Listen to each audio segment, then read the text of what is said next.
Well, the bottom line is that this is Putin not wanting to agree to this ceasefire, this 30-day ceasefire, which the Ukrainians and the Americans agreed. It was a comprehensive ceasefire. It covered fighting on the ground, fighting in the air, and fighting at sea. And this is Putin not wanting to agree to that, but also not wanting to be too obviously not agreeing to that. So he's come up with this proposal for a 30-day freeze on strikes on infrastructure, energy infrastructure particularly, which Russia is particularly vulnerable to at the moment because Ukraine has been striking their oil refineries quite successfully.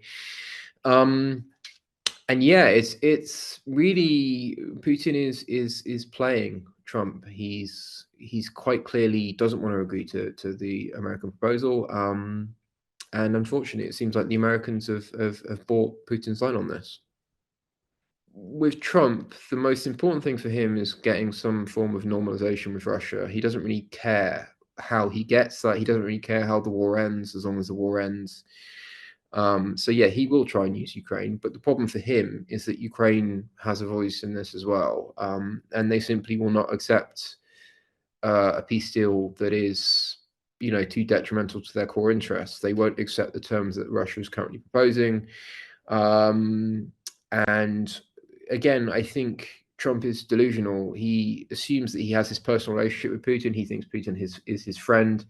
He absolutely isn't. In fact, when they had the call today, Putin kept Trump waiting for an hour, and he was joking about this, and he was, making, obviously mocking Trump, and Russian state media RT was also mocking Trump, saying that Trump was desperately trying to call Putin.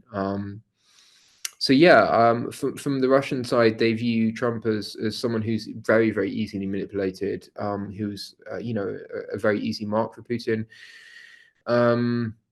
And from the US side, they seem to be desperate for Russia's approval. I mean, it's kind of pathetic, really, the way that they behave towards Russia, and it's a way that they behave towards almost nobody else.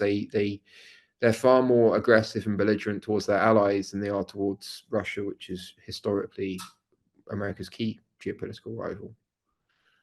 Well, I mean, they've got nothing out of Russia at all. And if Trump thinks that he can use Russia to put pressure on Iran, he's deluded.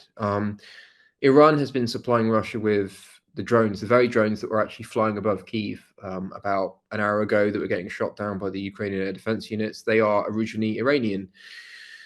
The Iranians know them as the Shahid, and the Russians call them Jiran drones. They're kind of doodlebugs armed with propellers, relatively cheap.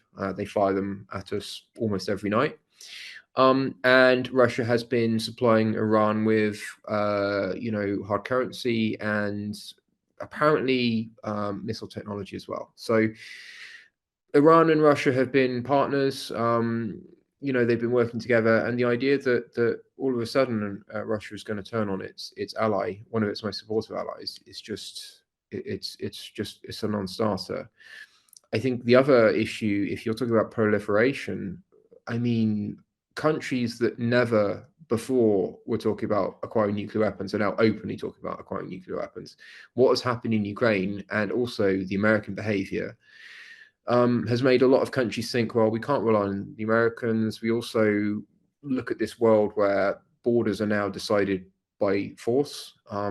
So we need to get a nuclear weapon. The Poles are openly talking about this. A number of other countries are as well. So, if they don't want, nuclear weapons to proliferate, they're both going about it the absolute wrong way. What has Russia actually agreed to do, and what has Iran agreed to do, and how does that relationship work looking forward? All Russia has said is that they will, try and help America in its goal to stop Iran gaining a nuclear weapon, but they haven't done anything concrete. And this is a country that repeatedly lies. It lies as easily as it breathes. We don't need to go back, that long. Obviously, the Russia talked about they never were going to invade Ukraine, and it was all a hoax, and blah blah blah blah blah. And if you look at the Russian claims throughout this conflict, it's been one lie after another. Almost nothing that they have said is true. They were talking about the fact that they've had all these Ukrainian troops surrounded in Kursk. That was another lie. No Ukrainian troops are surrounded in Kursk. I have that on good authority from multiple sources, and also from You can talk to the Ukrainian government; they'll also say there's also independent monitors. And funnily enough, also Russian military bloggers on Telegram, they are also completely honest about this. They said, well, no, there was no Ukrainian soldiers that were encircled in Kursk. So, funnily enough, you have Russian military bloggers, you have the Ukrainians, and you have kind of independent analysts all saying the same thing. And yeah, it's unfortunately, again, it's a case of Trump buying these obvious lies, which are obvious to pretty much everyone but him. I think for the Russians, they're not going to throw Iran under the bus. What you're seeing is it's an alliance of convenience. They're both they both found themselves outside the kind of order of civilized nations. Is probably the wrong word. Nations that are within kind of the established legal framework. They're both subject to sanctions, as was North Korea, which is another ally of Russia. So you had these countries which couldn't really trade with anyone else, but they could, but in very limited amounts. And they had stockpiles of weapons that Russia needed. So Russia obviously was heavily incentivized to deal with them. And also Iran, obviously the whole deal with Iran is that the Americans want to stop them getting a nuclear weapon, but I think that's almost certainly impossible at this point. If you genuinely wanted to stop Iran from getting a nuclear weapon, you probably have to invade Iran and occupy the entire country. I don't think there's any way that you can stop Iran from getting a nuclear bomb now.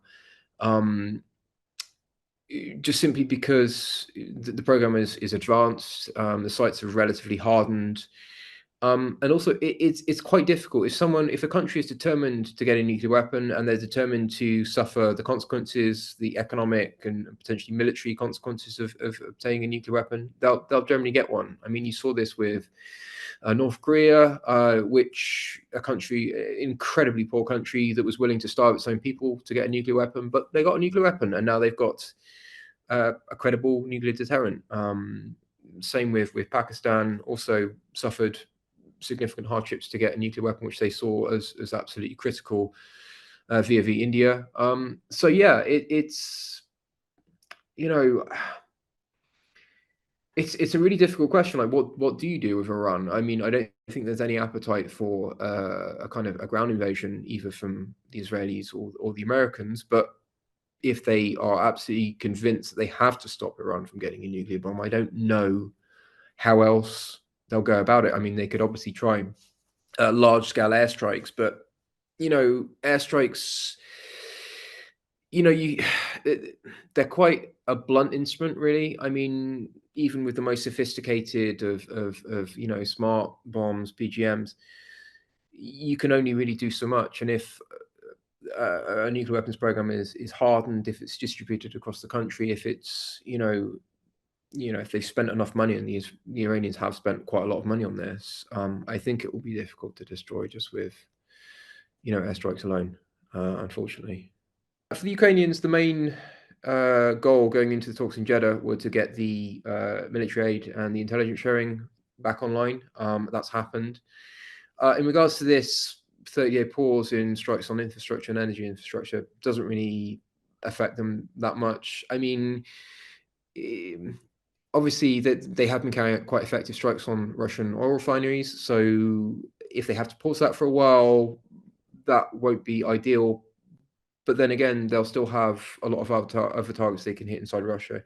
They'll also, for example, if they decided to actually pause strikes and altogether for 30 days, they'll still be producing these drones, and they'll still have, that means they'll have a significant stockpile of these drones to go when this ceasefire ends, and it will end because it's not going to go anywhere. I don't think anyone believes that.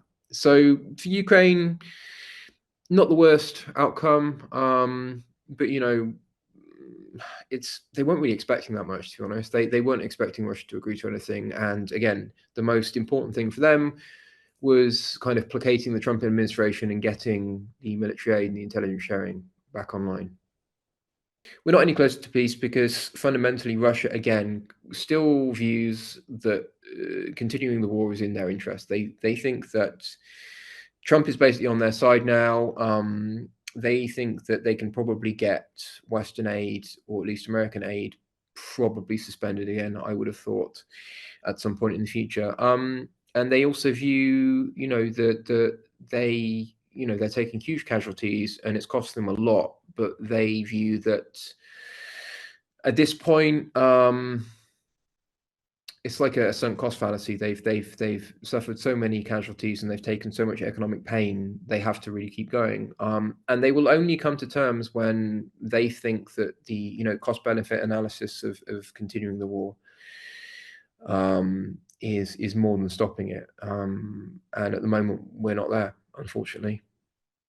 I would say that there's definitely global conflict, as in there's lots of wars and there's lots of instability, and I think you'll see increasingly disputes decided by the use of force, not least because we've seen in Ukraine, also in Armenia and Azerbaijan, in Nagorno-Karabakh, we've seen, that the countries can use force to redraw the borders of neighboring countries to settle long-standing territorial disputes, and basically nothing happens to them. So the world where disputes were decided through kind of formal legal process and international courts is over, I think. So I think you will see a lot more conflict around the world.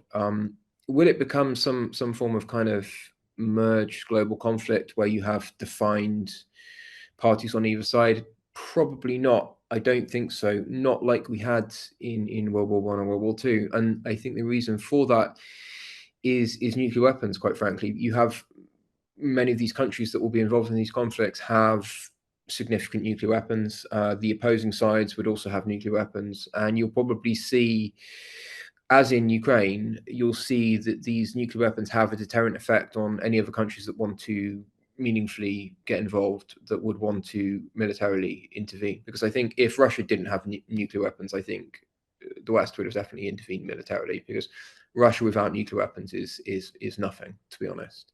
I mean, they can't beat Ukraine on their own. So, they going up against even just Europe, let alone the United States, would have been a pretty short war, to be honest.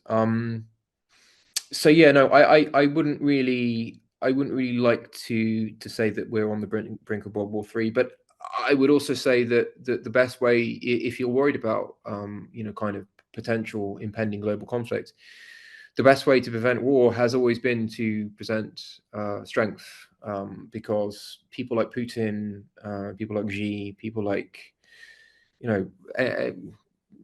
any number of these autocratic, expansionist dictators, they don't respect anything other than strength. And if they think that a country is weak, if they think a country is vulnerable to having pieces of their land, or their land entirely taken, then they will, because who's going to stop them?